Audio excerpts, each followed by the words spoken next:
નમસ્કાર, આપ જોઈ રહ્યા છો સ્પાર્ક ટુડે ન્યૂઝ। બારડોલી નગરપાલિકાના સભાખંડ ખાતે પાલિકા અધ્યક્ષ નીલમબેન વ્યાસની અધ્યક્ષતામાં સામાન્ય સભાનું આયોજન કરવામાં આવ્યું।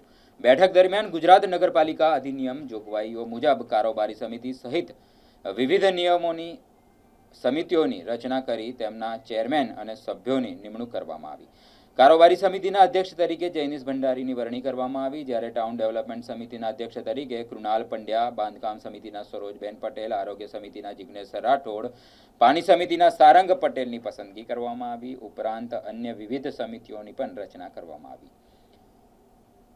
સભા દરમિયાન પ્રમુખ નીલમ વ્યાસે નિમણૂક પામેલા તમામ ચેરમેન અને સભ્યોને અભિનંદન પાઠવ્યા। મીટિંગમાં અન્ય મહત્વના એજન્ડા અંતર્ગત નગર રચના યોજના નંબર 4ની એવોર્ડ પહેલાની દરખાસ્તને સર્વાનુમતે મંજૂરી આપવામાં આવી। જોકે બેઠક દરમિયાન વિરોધ પક્ષના સભ્યોએ પણ પોતાના મુદ્દાઓ રજૂ કરી વિરોધ નોંધાવ્યો હતો। આ પ્રસંગે જિલ્લા મહામંત્રી જગદીશ પારેખ, નગર ભાજપ પ્રમુખ અનંત જૈન, મહામંત્રી નિસર્ગ મહેતા, ઉપપ્રમુખ મિનેશ પટેલ, ચીફ ઓફિસર મિલન પલસાણા સહિત હોદ્દેદારો અને સભ્યો ઉપસ્થિત રહ્યા। બારડોલી નગરપાલિકા પ્રમુખ નીલમ વ્યાસ આજ રોજ તારીખ 18/6/2024 ગુરુવારના રોજ સામાન્ય સભાની મીટિંગ રાખવામાં આવેલ હતી, જેમાં એજન્ડા નંબર 1માં ગુજરાત નગરપાલિકા અધિનિયમ 1963ની કલમ 53 અન્વયે કારોબારી સમિતિ તથા કલમ 55 અન્વયે વિવિધ સમિતિઓની રચના કરવામાં આવી હતી, જેમાં કારોબારી સમિતિમાં જૈનિશભાઈ ઈશ્વરભાઈ ભંડારી,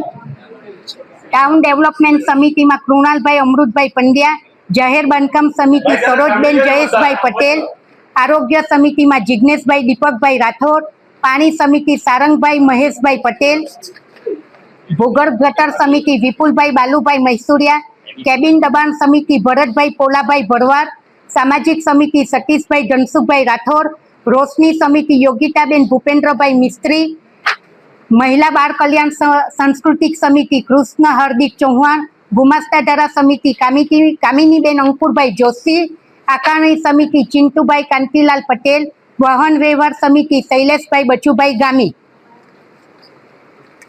આ તમામ ચેરમેનોને હાર્દિક અભિનંદન પાઠવું છું। એજન્ડા નંબર 2માં નગર રચના અધિકારીઓશ્રી દ્વારા મોકલાવેલા આવેલ બારડોલીની નગર રચના યોજના નંબર 4ની એવોર્ડ પહેલાની યોજનાની દરખાસ્તને પરામર્શ માટે આવેલ, જેમાં નગરપાલિકા હિતમાં પરામર્શ આપવાનું નક્કી કરવામાં આવેલ છે। આજે શાંતિપૂર્ણ માહોલમાં મીટિંગ પૂર્ણ થઈ છે।